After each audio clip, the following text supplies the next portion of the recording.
Miren, a ver, tenemos por ahí tres imágenes, ¿ok? En la primera imagen encontramos al gran Platón, al filósofo Platón, ¿no? Una figura o un filósofo, ¿no? Vamos a decir, muy reconocido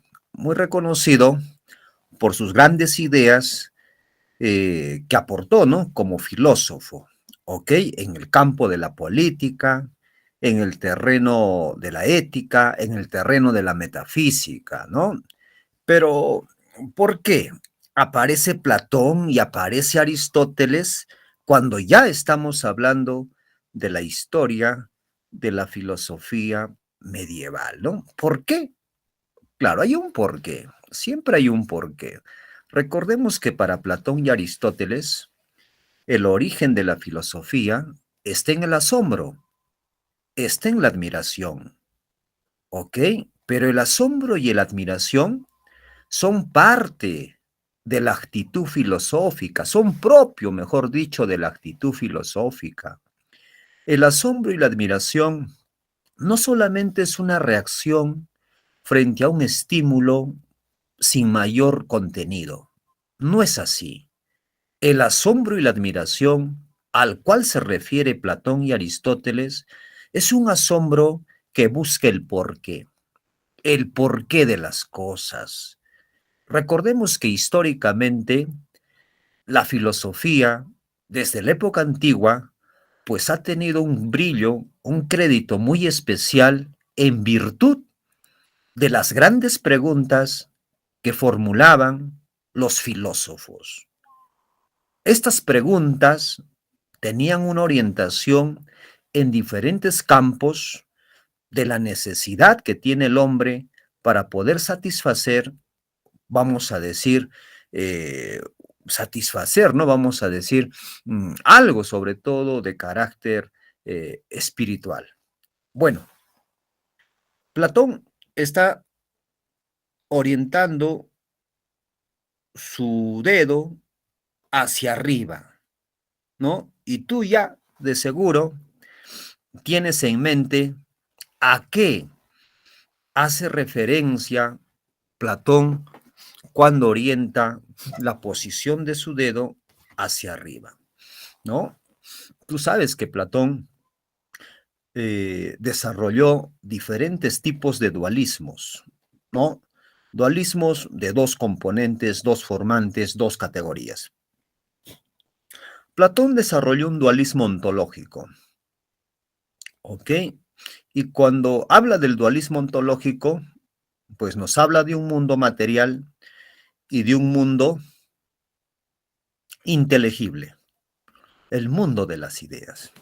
Y cuando señala hacia arriba, así como te estás fijando en la imagen, ¿cuál de los dos mundos es el más importante para Platón? Puedes escribir, si gustas, El mundo ¿cuál de de los las dos ideas. mundos es más importante? El mundo de las ideas, el mundo inteligible.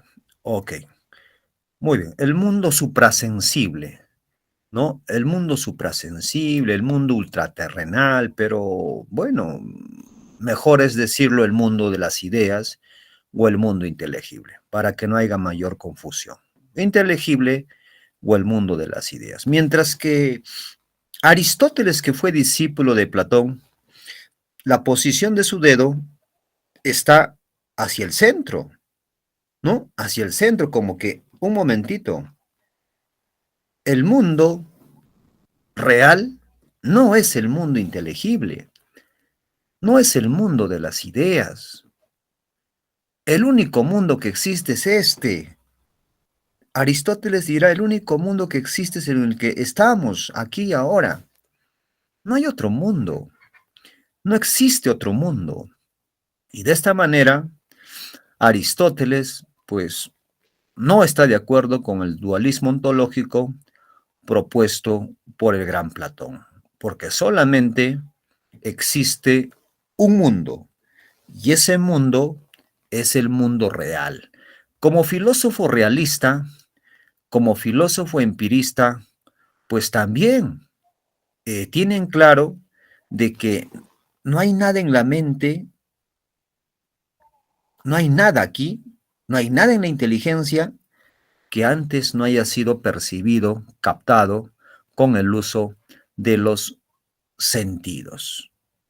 Muy bien, entonces, la imagen de Platón y Aristóteles, filósofos clásicos muy importantes de la época antigua, este, no los dejamos, porque estos señores, con sus ideas, van a influir en la historia de la filosofía medieval. Sí, con sus ideas, no al 100% de sus ideas, ¿no? Pero sobre todo con sus ideas dentro de la comprensión ontológica, metafísica del mundo de las cosas, ¿no? Por ese lado hay influencia en la filosofía medieval.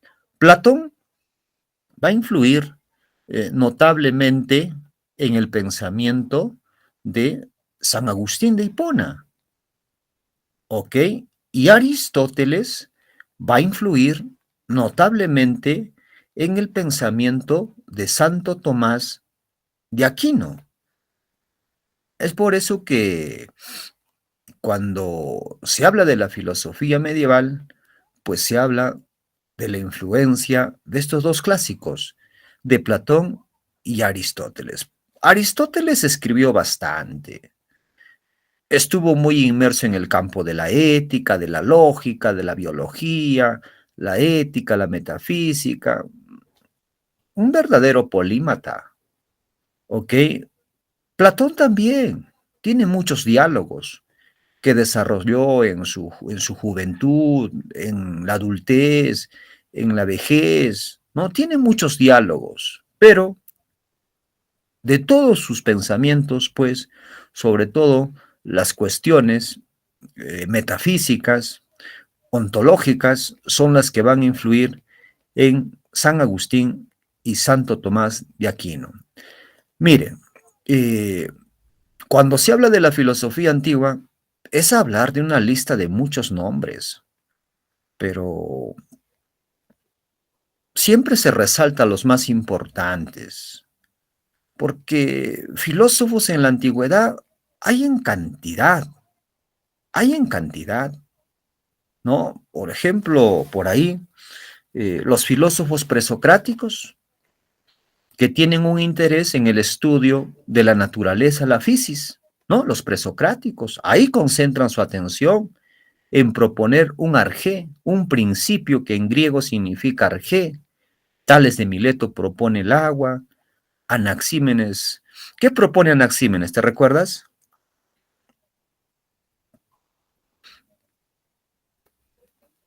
El aire, ¿no? Entonces Anaximandro el apeirón. Entonces la lista es grande, pero en la época antigua la preocupación está por el estudio de la naturaleza, la physis, naturaleza en griego physis, por el estudio del hombre, claro, pero en la filosofía medieval ya no hablamos de un eje en relación a la naturaleza y en relación al hombre, porque en la historia de la filosofía medieval, ojo, pestaña y cejas, el objeto principal de estudio es Dios. Es Dios, no es el hombre, no es la fisis, no es la política, no son las virtudes cardinales, en todo caso son las virtudes teologales, como la caridad, la fe, la bondad.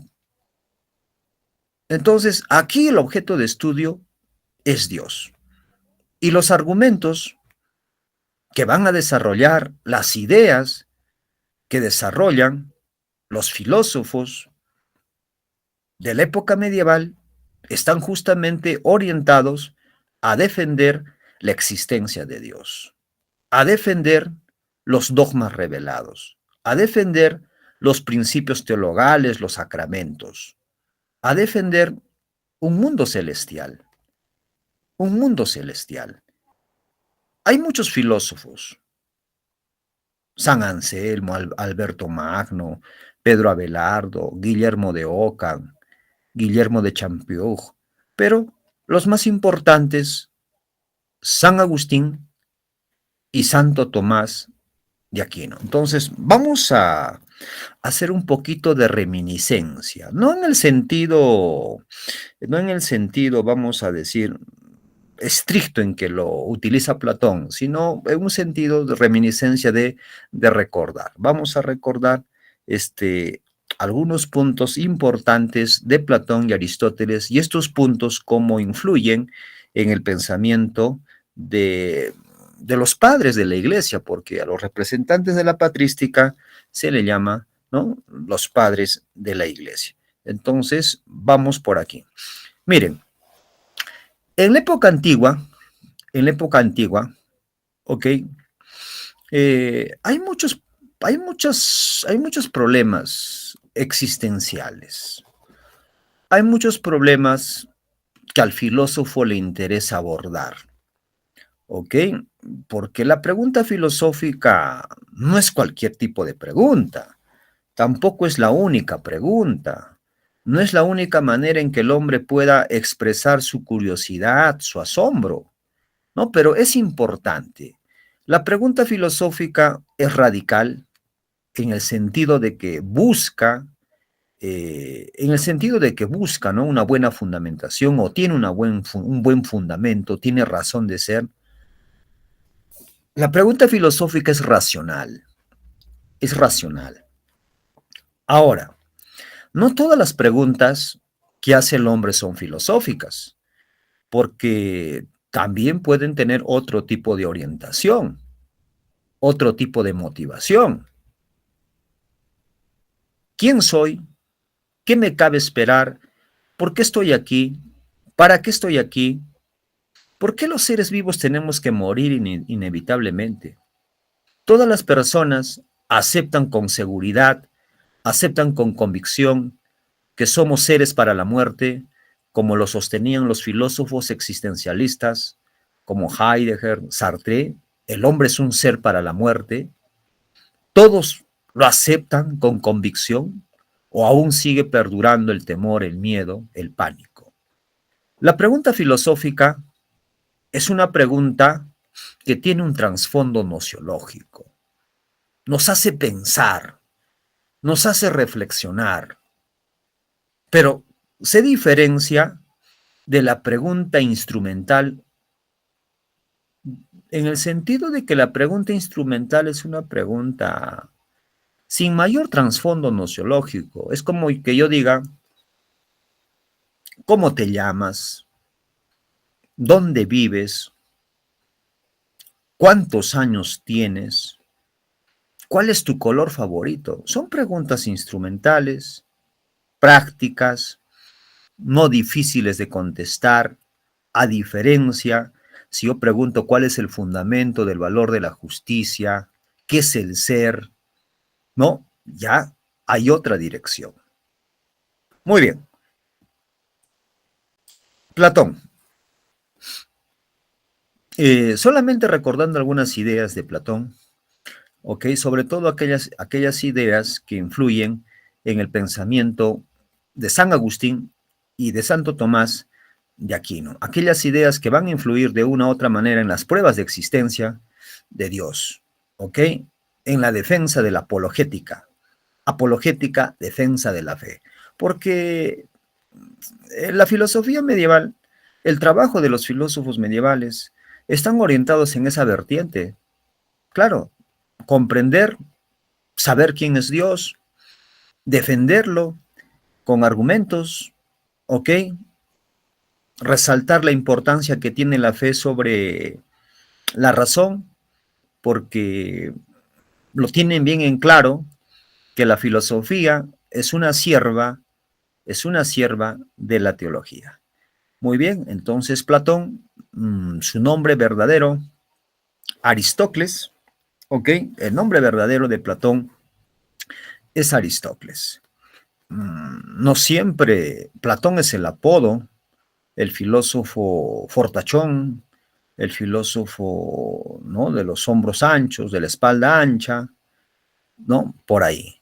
Fundó su escuela fundó su escuela, su magisterio, donde enseñó filosofía, matemática, música, entre otras disciplinas.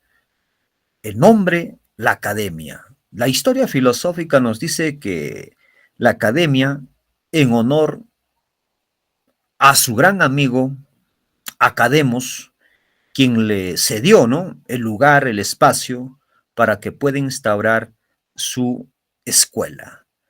Ahora, también es bueno recordar que Platón fundó su método filosófico que tiene por nombre la dialéctica. La dialéctica es un método discursivo por excelencia en la época antigua. La dialéctica significa diálogo. La dialéctica permite discutir al hombre y dentro de los métodos discursivos, pues la dialéctica tiene un lugar muy preferencial. El método filosófico de Platón, la dialéctica. Sócrates no fundó ninguna escuela. Su escuela era la calle, como se dice, las plazas de Atenas.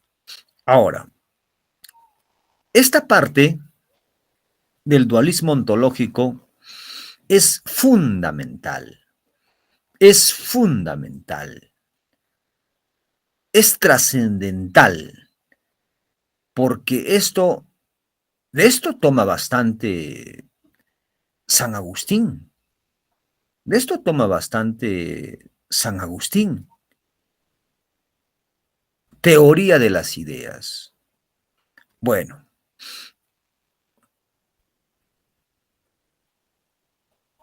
el dualismo ontológico de Platón, como ya lo sabes, se refiere a que existen dos mundos. Dentro de una comprensión ontológica de la realidad, existen dos mundos. Un mundo material y el mundo de las ideas. Cada uno de los mundos tiene sus propias características. No son las mismas, no son las mismas. Pero esto de dualismo ontológico de Platón tampoco es algo, vamos a decir, 100% original de Platón, porque Platón también absorbe el pensamiento de Parménides de Lea. Claro, porque Parménides de Lea, cuando va a refutar a Heráclito, pues mientras que Heráclito decía todo cambia, todo fluye, nadie puede bañarse dos veces en las mismas aguas de un río, eso decía Heráclito, porque nuevas aguas son las que te bañan, son las que te mojan, ¿no? Lo que siempre sucede es el cambio, dice Heráclito. El cambio es algo permanente. Y ahí es donde Parménides dice, no, el cambio es ilusorio. El cambio es ilusorio. El cambio es algo fantasioso. El ser es único, eterno, inmutable. Así respondió Parménides. Y cuando habla del ser, pues se refiere al mundo, se refiere también al hombre. Es como que la esencia de Juan. Juan es niño, Juan es puber, Juan es adolescente, Juan es adulto, pero su esencia sigue siendo el mismo, su ser sigue siendo el mismo. Y estas ideas influyen en Platón. Platón lo desarrolla con mayor amplitud y esto va a influir también en San Agustín. Entonces, en este sentido, la teoría de las ideas de Platón diferencia a un mundo material a un mundo de las ideas. Aquí, por ejemplo, hay una imagen. Platón utilizaba alegorías, tiene distintas alegorías. Tiene, por ejemplo, el anillo de Giges, ¿no? Por ahí el mito de la caverna tal vez sea el mito más conocido. En el mito de la caverna, sintéticamente, para que nunca te olvides, el mito de la caverna es una representación alegórica, simbólica, justamente de los dos mundos, del cual habla Platón. La cueva, la caverna, representaría al mundo sensible, al mundo material. Es como que los hombres viven engañados. Los hombres solamente ven sombras, sombras que se reflejan del verdadero mundo, que viene a ser el inteligible. El hombre solamente ve sombras, no conoce, no conoce la esencia de las bellezas de las cosas. Es como que los hombres viven engañados toda su vida, porque creen lo que no es, ven lo que no es. Pero sin embargo, uno de los hombres sale de la caverna y se encuentra con otra realidad. Esa otra realidad sería el mundo inteligible, el mundo de las ideas, el mundo perfecto, el mundo indestructible, al mundo al cual pertenece el alma, porque Platón nos habla también de un dualismo antropológico, y en el dualismo antropológico nos da a entender de que el hombre está compuesto de, de cuerpo y alma, pero el alma, cuando el hombre muere, pues lo que muere es la materia, el cuerpo. El alma regresa al mundo inteligible, al mundo donde pertenece. También en el mundo inteligible, dirá Platón, que se encuentran los paradigmas de las cosas. Paradigma es un término que utiliza Platón, que significa modelo, modelo perfecto, modelo de las cosas. Y en el mundo sensible no vamos a encontrar cosas perfectas, no vamos a encontrar modelos perfectos. La idea perfecta, el eidos, idea del griego eidos, la idea perfecta, el modelo perfecto, por ejemplo, de triángulo, lo encontramos en el mundo inteligible. Aquí solamente lo que se ve son cosas burdas, toscas. O la idea perfecta, el modelo perfecto de caballo, vamos a decir, está en el mundo sensible. Aquí no hay. Aquí no hay cosas perfectas. En el mundo sensible, todo está mal hecho. Todo es tosco. Todo es pasajero. Todo se acaba. Y justamente eh, el dualismo antropológico de Platón. Hay diferentes, vamos a decir que la sociedad griega fue una sociedad estratificada. ¿Y qué significa el término estratificado? Significa de que hay diversas clases sociales, ¿no? Diversas clases sociales, la estratificación social. Ahora, hay tipos de hombre, tipos de ciudadano también se puede decir. Hay un gobernante y recordemos que para Platón el ideal de gobernante debe ser el filósofo, el rey filósofo, ¿ok? Y a este hombre le corresponde una virtud, y esa virtud es la sabiduría, porque el gobernante necesita de sabiduría para poder hacer un buen gobierno dentro de la polis. Polis significa ciudad, polis, ciudad, y la facultad del alma que le corresponde es la racional, es la racional. A los guardianes, los hombres que tienen que cuidar, darle protección a la ciudad, a la polis, pues les corresponde una virtud. Esa virtud no es la sabiduría, porque el guardián no va a gobernar, el guardián va a cuidar, y al guardián le corresponde la virtud de la fortaleza. Tiene que estar preparado físicamente, ¿no? Y la facultad del alma es la irascible o sensible.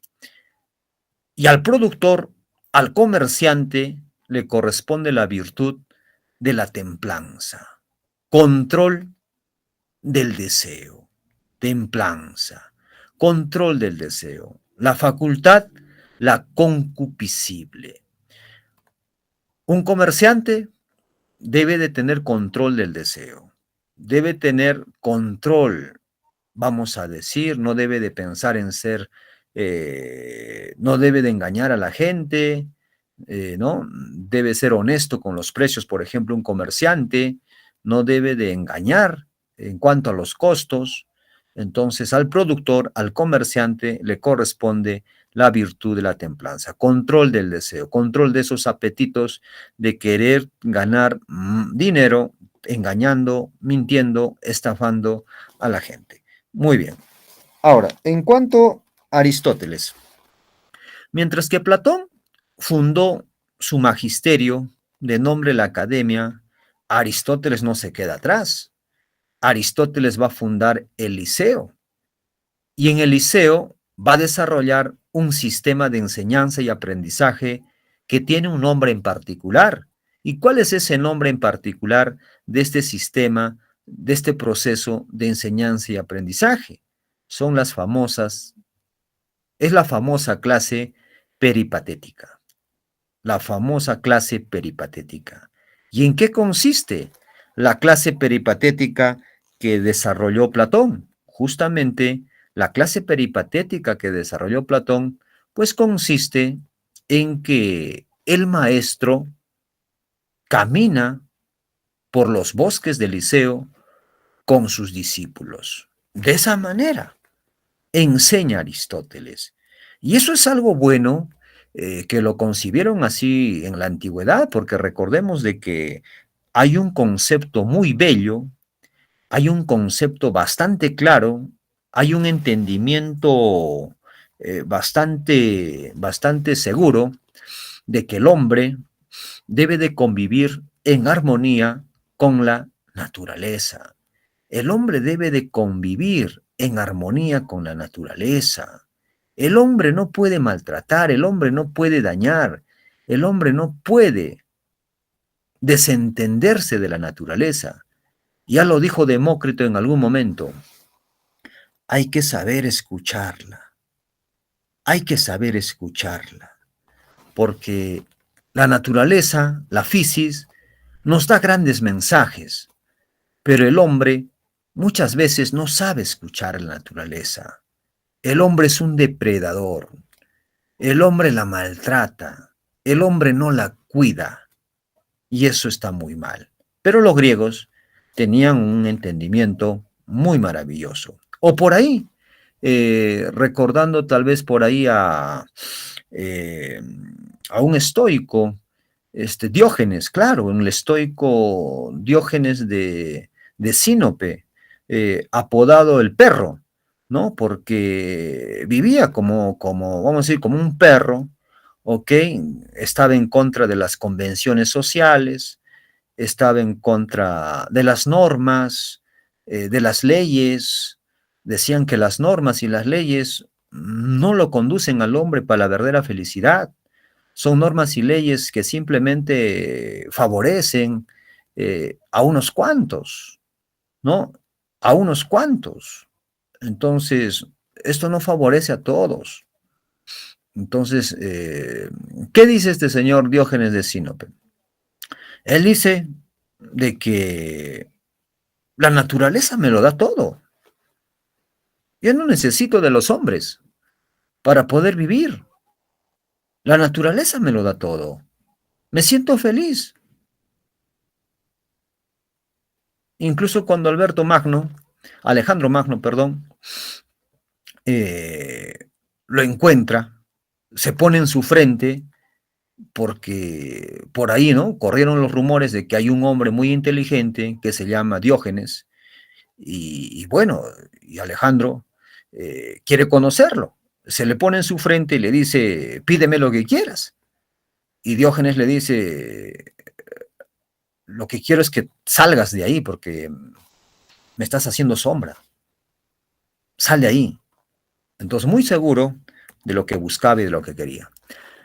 Ahora, de Aristóteles también el hilemorfismo, su teoría del hilemorfismo. Es una teoría que considera que las cosas están compuestas por dos sustancias, materia y forma. Materia y forma. La materia es de lo que está hecho una cosa. es de lo que está hecho una cosa, la materia. Y la forma es lo que distingue a una cosa de otra cosa. Una silla de madera. Una silla de madera. La materia, la madera. Y la forma es lo que lo distingue. Sabemos de que es una silla y no es un ropero, no es un banco, es una silla. La forma es lo que distingue. Ile, materia, morfe, forma. Son dos sustancias inseparables. Ahora también Aristóteles nos habla de dos principios metafísicos, la potencia y el acto. La potencia y el acto. Potencia es la capacidad de hacer o recibir algo. Es una posibilidad. Es como se dice el futuro, lo que puede suceder, lo que puede suceder. Y el acto es la determinación actual de la potencia. El acto es como el presente, ¿no? En acto, ustedes son lo que son, ¿no? Ustedes son jóvenes, estudiantes que se están preparando. En acto, eso es una realidad. Esos son lo que son. Pero en potencia manejamos posibilidades, ¿no? Tal vez Juan, por ahí, se me ocurre un nombre, en acto se está preparando, en potencia, ya sea un estudiante universitario, ¿no? En potencia. Y se pasa del acto a la potencia gracias al movimiento. Ahora, Aristóteles, también conocido como el estagirita, porque a Aristóteles se le conoce con el nombre del estagirita, nos habla de cuatro causas: la causa material, la causa formal, la causa eficiente y la causa final. Estas cuatro causas permiten explicar lo que son las cosas en un mundo sensible.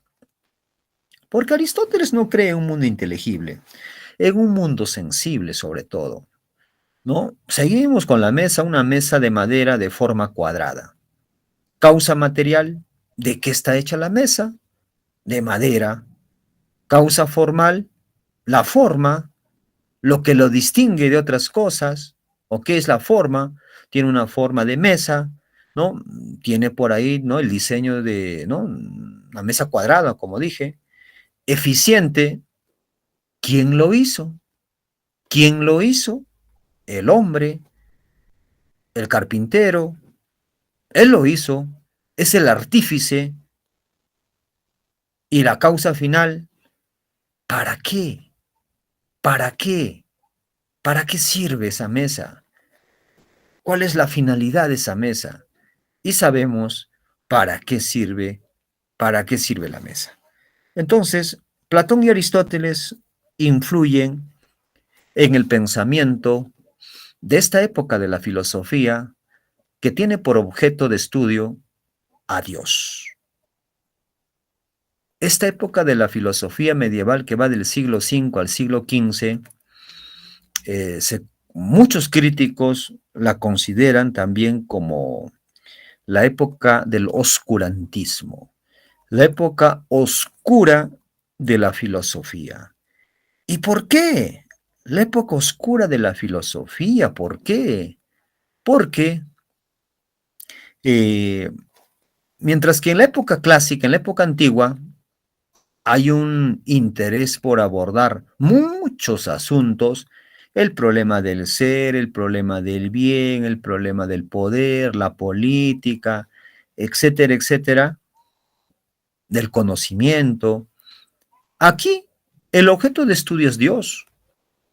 En la época antigua, como les dije, lo más importante es el hombre, lo más importante es la naturaleza, la physis para los presocráticos, ¿ok? Pero aquí hablamos de un teocentrismo, teocentrismo. Dios es lo más importante. Estamos hablando del conocimiento de Dios, estamos hablando del gobierno de Dios. En este sentido, como idea capital, como idea fuerte, en esta época de la filosofía medieval, el objeto de estudio es Dios. La filosofía, con los principios descubiertos por la razón humana, y la teología, con los principios recibidos por revelación, tienen esa orientación, tienen ese propósito, defender la existencia de Dios. Aquí vamos a abordar sobre todo las ideas más importantes de San Agustín, que está a mi izquierda, y de Santo Tomás, que está a mi derecha. Hay un curso de filosofía medieval que se trabaja en las escuelas de filosofía, y este curso, esta asignatura de filosofía medieval, por lo regular se trabaja en un semestre académico o también pudiendo ser un año, ¿no? Entonces, un semestre, un año hablando de filosofía medieval, ¿no? Nosotros tenemos un espacio corto donde resaltamos, en todo caso, lo más importante del pensamiento de San Agustín y del pensamiento de Santo Tomás de Aquino, ¿no? Los grandes representantes del cristianismo, los grandes defensores, ¿no? De la existencia de Dios. Sus argumentos tienen puntos críticos porque estamos hablando de la fe y la fe no implica evidencias. Yo no necesito tocar, ver, sentir, palpar, medir para creer que algo exista. Yo creo en Dios, diría San Agustín o Santo Tomás, porque tengo las cosas en claro. No voy a dudar de su existencia. Dudar de su existencia es como que contraviene mis principios. Es como que debilita mi fe, porque yo no necesito esa evidencia, no necesito someterlo a un proceso experimental como lo hace la física, la química y la biología para demostrar, ¿no?, que algo existe o para pasar de leyes a la construcción de teorías. No, aquí no. Aquí es diferente, diría San Agustín y Santo Tomás de Aquino. Muy bien, la Edad Media cubre un milenio, del siglo V al siglo XV, del siglo V al siglo XV, bastante tiempo donde el poder de la iglesia, el poder de los clérigos, de la orbe religiosa, pues tiene un poder, vamos a decir, bastante fuerte en los diferentes ámbitos, no solamente en lo religioso, sino que también, ¿no?, en el campo político. La filosofía que identifica a la filosofía medieval es la patrística y la escolástica. La filosofía que identifica a la filosofía medieval es la patrística y la escolástica. El primer periodo es la patrística con San Agustín y el segundo periodo es la escolástica, teniendo como mayor referente al Santo Tomás de Aquino, conocido también como el doctor angélico. Entre las aportaciones del cristianismo a la filosofía están la propia argumentación sobre la existencia de Dios, la noción de creación, el monoteísmo, ya no hablamos de un politeísmo como se habló en algún momento en la sociedad griega, la providencia, Dios legislador, la inmortalidad, la resurrección y la revolución de los valores. Todo lo que acabo de mencionar son asuntos que le competen justamente a estos filósofos de la época medieval. ¿Ok? Incluso muchos dicen no fueron filósofos, porque la filosofía no puede estar solamente sujeta o dirigida al tema religioso, porque la filosofía es crítica, es eminentemente racional, es reflexiva, es totalizante. Y al ser totalizante, se preocupa de todo. Al ser totalizante, se preocupa de todo. No solamente puede preocuparse del tema religioso. La filosofía es crítica, pero sin embargo, aquí en el periodo de la filosofía medieval, consideran de que la fe y la razón no pueden estar divorciadas. La fe y la razón no pueden estar divorciadas, están juntas, pero muchos dirán, ¿cómo? ¿Cómo es posible esta convivencia? ¿Cómo es posible esta fusión? Eh, ¿Cómo? Si la filosofía es crítica, si la filosofía, vamos a decir, busca objetivizar las cosas, es que la filosofía en estos tiempos es considerada como la sierva de la teología. La sierva de la teología.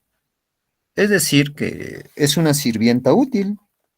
Utilizan a la filosofía bajo un criterio de conveniencia. No es la filosofía problematizadora en todo caso. No es la filosofía que dice que hay que someter todo conocimiento al Tribunal Supremo de la Razón. No, no se llega a eso. Es un conocimiento filosófico, vamos a decir, condicionado, adaptado a los intereses, al propósito, a los propósitos que tienen los representantes de este periodo de la llamada, ¿no?, la filosofía medieval. Como te dije hace un momento, la filosofía, con los principios descubiertos por la razón humana, y la teología, con los principios recibidos por revelación, centran su preocupación,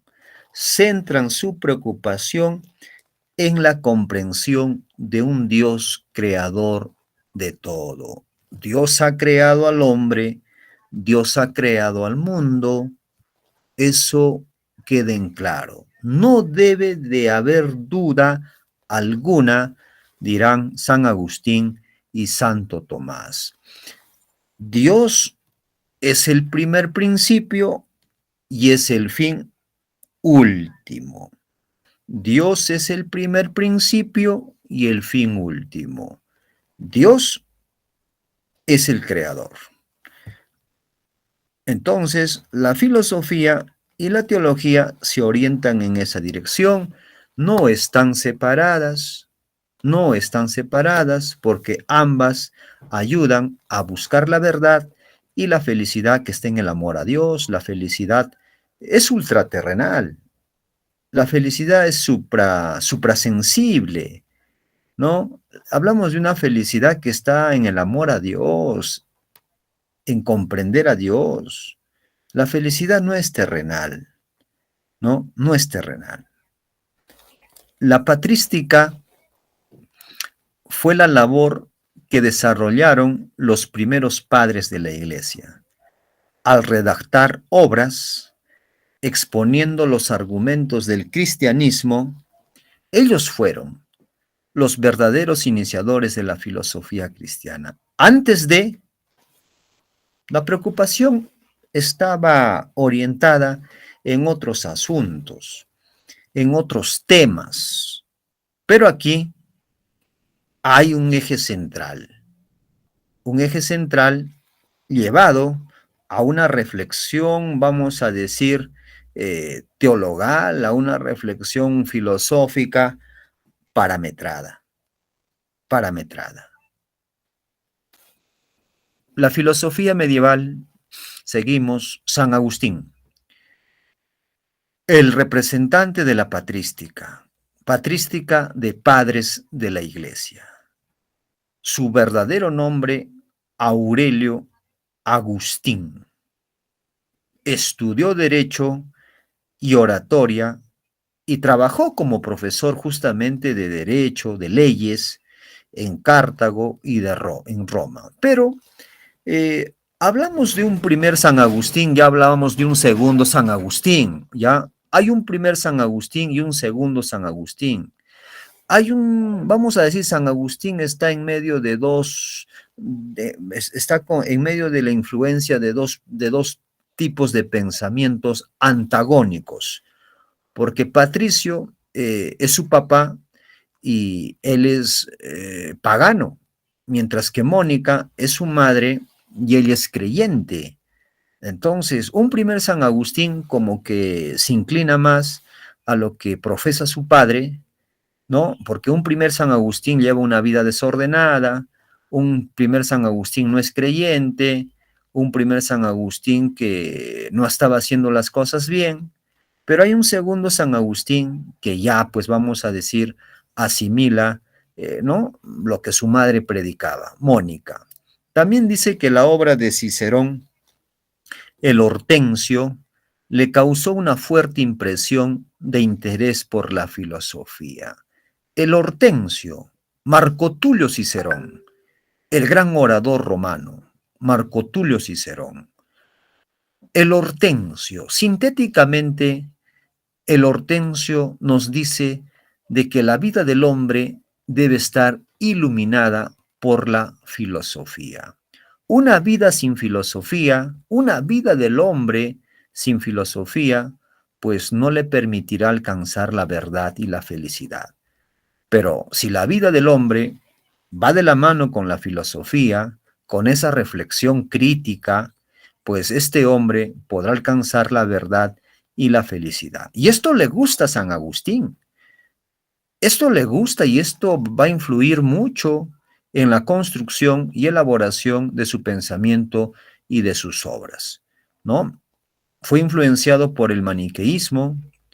El obispo San Ambrosio lo convirtió al cristianismo, fue nombrado obispo de Hipona, lugar donde murió. Obras, a ver, al menos recordar el nombre de las obras porque no te van a preguntar, pues no, dígame los capítulos o dígame de una parte precisa, exacta de tal obra, no, pero al menos puede ser una pregunta por descartes, tal vez, ¿no? Una pregunta por descartes, ¿no? ¿Cuál de las obras no corresponde?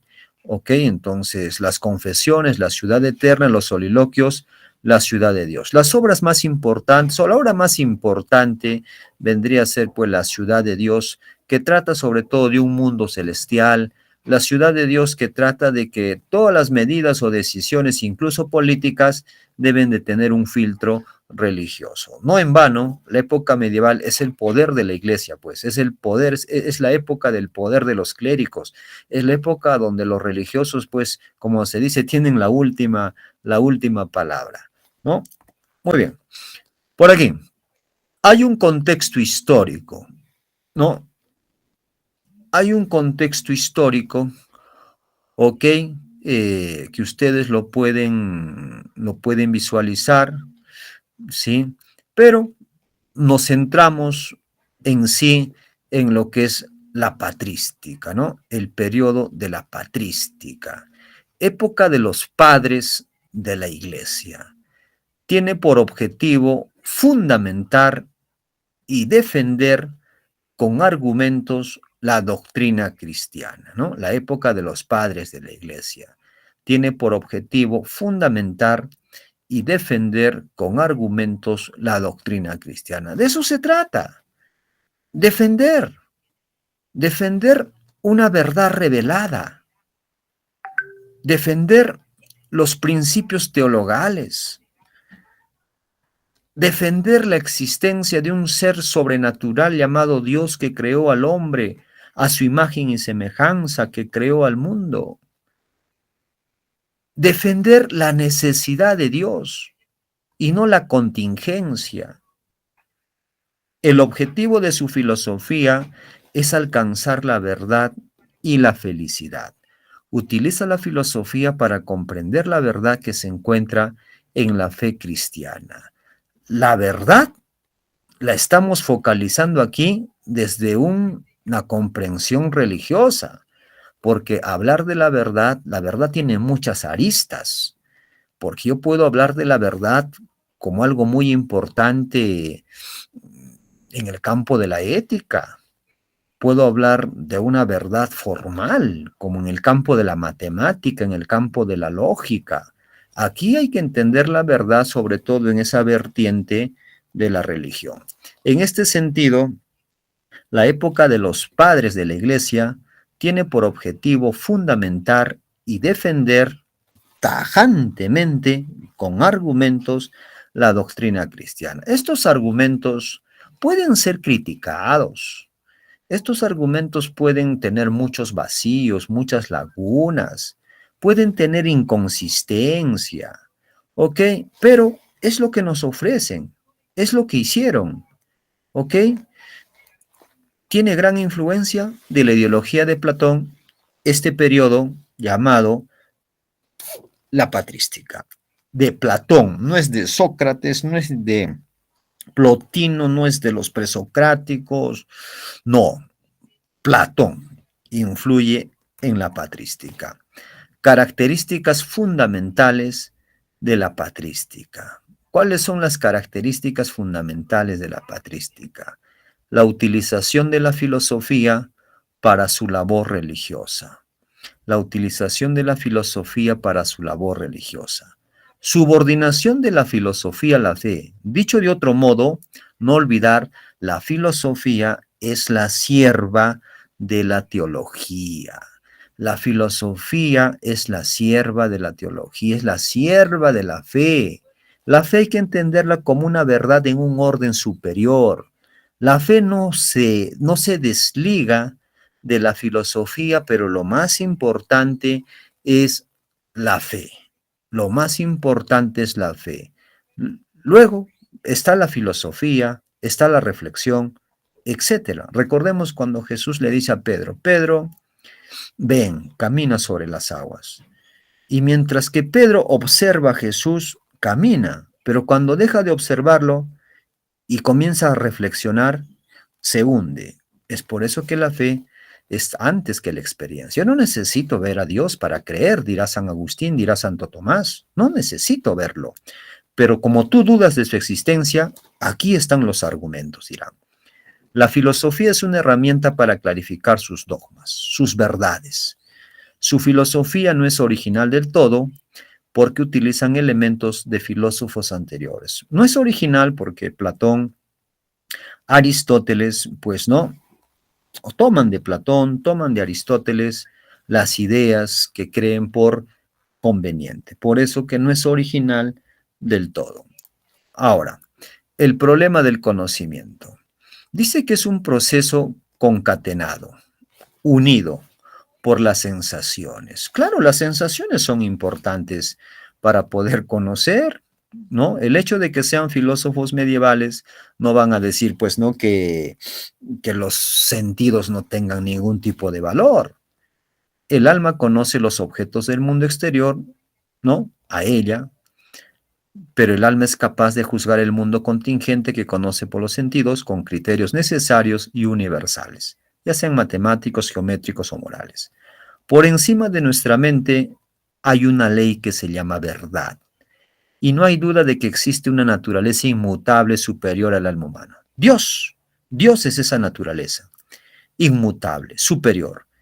El alma, aunque se siente superior a los objetos que conoce y juzga, no puede ignorar que no ha sido ella quien ha inventado el criterio para juzgar la forma y el movimiento de los cuerpos. San Agustín, Aurelio o Agustín, opina que la verdadera felicidad consiste en la sabiduría, por lo que su vida consistió en una larga investigación de la verdad. Esa verdad está pues justamente, esa verdad se orienta y tiene, vamos a decir, como fin, pues justamente conocer a Dios, porque Dios es expresión de la verdad, una verdad divina, una verdad que se entiende por revelación. No es una verdad con carácter científico, no es una verdad formal, no es una verdad con fundamento epistémico, es una verdad que hay que entenderlo en el campo de la religión.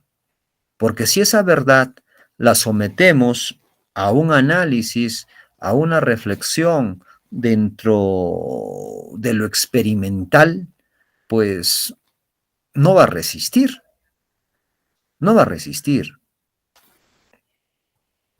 La fe orienta e ilumina la razón. Luego la razón ayuda al hombre a perfeccionar su fe y contribuirá al esclarecimiento ulterior de los contenidos de la fe. La fe es más importante. No olvidar que la filosofía es la sierva de la religión. No olvidar que en estos tiempos la filosofía va a permitir al filósofo medieval crear argumentos para poder defender lo que es la apologética. A veces no te pueden decir a secas la fe, te pueden decir argumentos en base a la filosofía que se desarrollaron en la época medieval para defender la apologética. ¿Y qué es la apologética? La defensa de la fe. Eso vendría a ser la apologética, la defensa de la fe. No dudar del poder de la fe como una verdad en un orden superior. Porque si tú no tienes fe, no vas a poder conocer la verdad, no vas a poder alcanzar la felicidad. Es como te dijeran, si no tienes fe y no haces las cosas bien, no te comportas bien, pues al final de tus días se te va a negar el reino de los cielos. Te corresponderá el averno, pero no el cielo. La existencia de Dios, según San Agustín, habla de la existencia de la verdad. Una verdad que solamente se puede encontrar en la comprensión de Dios. Una verdad que solamente se puede encontrar en una cuestión de revelación.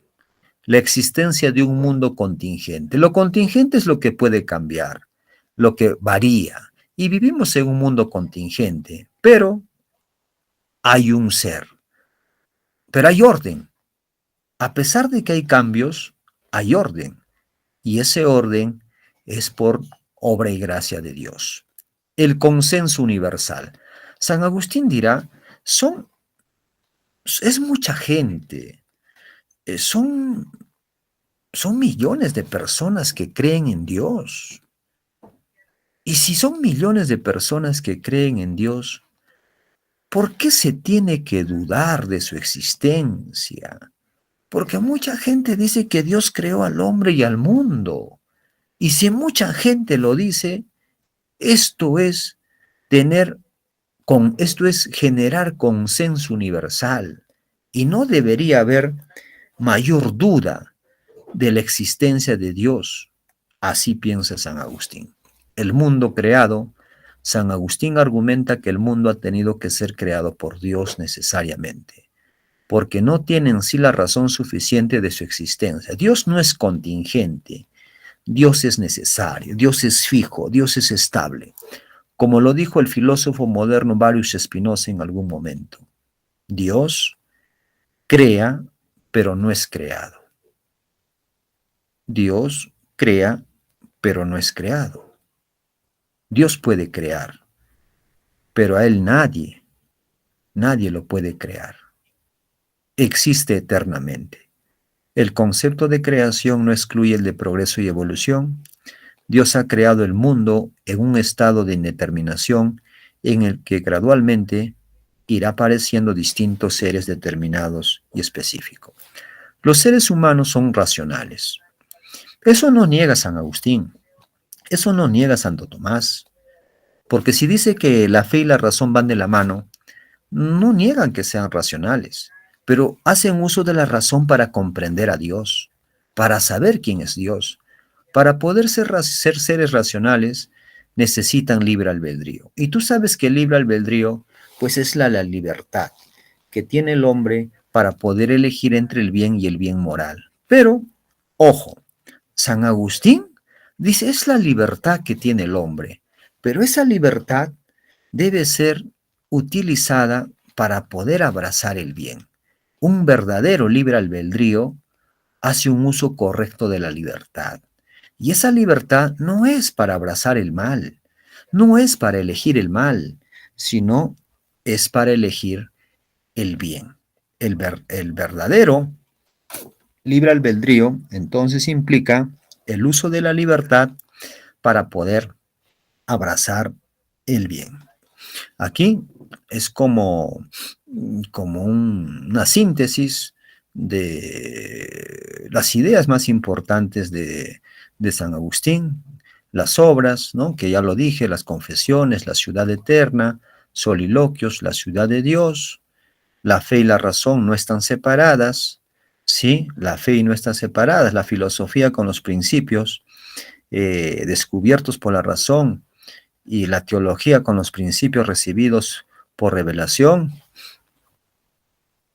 ayudan a que el hombre pueda perfeccionar su fe, ayudan a que el hombre pueda comprender, entender y saber quién es Dios. Dios y el alma, la búsqueda de la verdad no se halla al exterior, Dios se revela en la más recóndita intimidad del alma. El alma ha sido creado por Dios, sin lugar a dudas. La felicidad y el amor a Dios, San Agustín opina que la verdadera felicidad consiste en la sabiduría, por lo que su vida consistió en una larga investigación de la verdad. La felicidad está en el amor a Dios. La felicidad no está en el amor a los placeres mundanos. La felicidad no está en las cosas materiales, está en el amor a Dios. El problema del mal. Si Dios es el bien y de él proviene todo, el mal es corrupción del bien, así como la oscuridad es ausencia de luz. Mucha gente dice, si Dios es perfecto, si Dios es necesario, si Dios es bondad, ¿por qué existe el mal? ¿Por qué existe la violencia? ¿Por qué existe el crimen? ¿Por qué existe el odio? ¿Por qué hay millones de abortos durante un año? ¿Por qué? ¿Por qué me va mal? ¿Por qué siempre me va mal? Todo me sale mal. Eso no es justo. Dios me ha abandonado. Dios no me quiere. San Agustín y las Sagradas Escrituras dirán, Dios por amor te da libertad. Dios por amor da libertad al hombre. El hombre es quien toma sus decisiones. Tú decides en qué vas a hacer el fin de semana. Tú decides cuántas horas extras fueran de la academia lo utilizas para prepararte. Tú decides en qué gastas tu dinero. Tú decides si es que hablas la verdad o con la mentira a tus padres.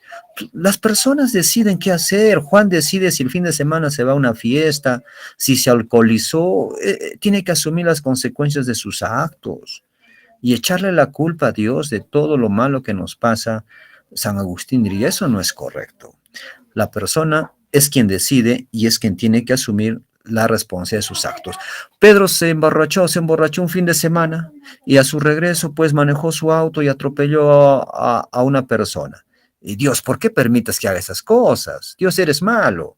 No, pues, o sea que es un ebrio y estando en ese estado no puedes, no puedes pues conducir un vehículo, ¿no? Bueno, Santo Tomás de Aquino, por ahí algunos datos, ¿no? Pero sus obras, también tiene obras, la Suma Teológica, el Scriptum Super Sentencias, la Suma contra los Gentiles, comentarios a Aristóteles. En el pensamiento de Santo Tomás influye el estagirita. Recordemos que Aristóteles es conocido como el estagirita, ¿ok? Y también por ahí podría ser alguna obra de las obras de San Agustín y de Santo Tomás, pues están orientadas a defender la fe cristiana, están orientadas a defender la existencia de Dios. Por ahí alguna pregunta de Descartes, ¿no? Y sabiendo cuáles son sus obras, pues esto nos puede ayudar. La relación de la fe y la razón. Tener en claro de que para San Agustín y Santo Tomás la fe y la razón no están divorciadas. Ambas son fuentes de conocimiento, pero conocimiento para alcanzar la verdad, conocimiento para alcanzar la felicidad que solamente está en Dios. La fe tiene un carácter de teología sobrenatural, claro, sobrenatural porque la fe nos permite creer en un ser sobrenatural, creer en un ser todopoderoso, que no lo vemos, no lo tocamos, no sabemos cómo es, pero eso no importa, eso pasa a un segundo plano. Estamos hablando de una fe teologal, ¿no? Estamos hablando porque San Agustín, Santo Tomás desarrollan una fe teologal, ¿no? Incluso una fe teologal, pues vamos a decir, ¿no? A niveles altos, porque no todas las personas hacen o piensan o hicieron lo que San Agustín y Santo Tomás, ¿no? Pudieron hacer, ¿ok? La razón, verdades no reveladas, demostrables, ciencia que tiene que ver con la ciencia y la filosofía. La escolástica, a considerar en claro, ¿qué es la escolástica? La filosofía que realmente identifica la filosofía medieval es la escolástica. La escolástica viene de escuela y la escuela o el tipo de enseñanza que imperó en la escolástica, en esa escuela, el tipo de enseñanza que imperó en la escolástica es justamente, viene de esa fusión de filosofía y religión. En otras palabras, la escolástica es enseñar, ¿no? Es educar, pero valiéndose de la filosofía y de la religión. Pero no olvidar de que lo más importante es la religión. Lo más importante es la religión. La fe es más importante que logos, la razón. Toda su preocupación está dirigida a la comprensión de Dios. La filosofía y la teología se orientan a esa dirección. En sus debates se discutieron diversidad de temas. Sí, pero dos son los cruciales. ¿Cuáles son los temas más importantes que discutieron los filósofos medievales? Por un lado, el problema de los universales y por el otro lado, la tesis de la doble verdad. El problema de los universales consiste en determinar si los universales o conceptos son reales o son simplemente nombres, ¿no? A ver un ejemplo por ahí. El concepto o el universal hombre. Muy bien. Diríamos, ¿cuál es la naturaleza del concepto universal hombre? ¿Cuál es su naturaleza? Por un lado aparecen los realistas, dirán pues, el universal o concepto hombre aplica para todos los hombres. Aplica para todos los hombres. Los hombres son mortales. Los hombres. Aplica para todos. Pero también hay otro grupo llamado los nominalistas.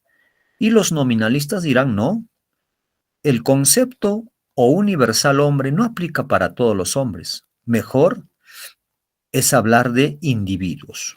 Juan es hombre, Pedro es hombre, Raúl es hombre, etc. Santo Tomás de Aquino dirá, asume un realismo pero moderado. Dirá, por ejemplo, que el concepto universal hombre está en la mente porque sé lo que significa, pero también tiene una base real, porque observo al hombre. Y la tesis de la doble verdad consiste en que lo que es verdad en filosofía no es verdad en teología, o lo que es verdad en teología no debe ser verdad en filosofía. Santo Tomás dirá, un momentito, un momento, yo no estoy de acuerdo con eso. La filosofía y la razón ayudan a alcanzar una misma verdad. Tienen ese fin, ese propósito de alcanzar una verdad. Y esa verdad es Dios, de buscar la felicidad, y esa felicidad está en Dios. La fe y la razón, creer es un acto del entendimiento que asiente libremente la verdad divina, y la certeza que da luz divina es mayor a la que otorga la razón, ¿no? La fe enseña verdades inasequibles a la sola razón. Lo revelado aumenta el conocimiento del hombre, tanto de la realidad natural como sobrenatural. La fe aclara verdades que la razón puede encontrar por sí misma. Demostración de la existencia de Dios. Justamente aquí, Santo Tomás de Aquino dice, si Dios existe, su existencia no es evidente. Y esa sencilla constatación hace que resulte tan provocativo el hecho de que a pesar del ateísmo, la humanidad haya creído en él de forma absolutamente mayoritaria. El ateísmo, los que no creen, el teísmo es creer, teísmo, creo, ateísmo, no creer. Entonces, para demostrar la existencia de Dios bajo un conjunto de argumentos, Santo Tomás habla de las dimensiones de la existencia de Dios. Hay un hecho de experiencia, hay una argumentación y hay una conclusión.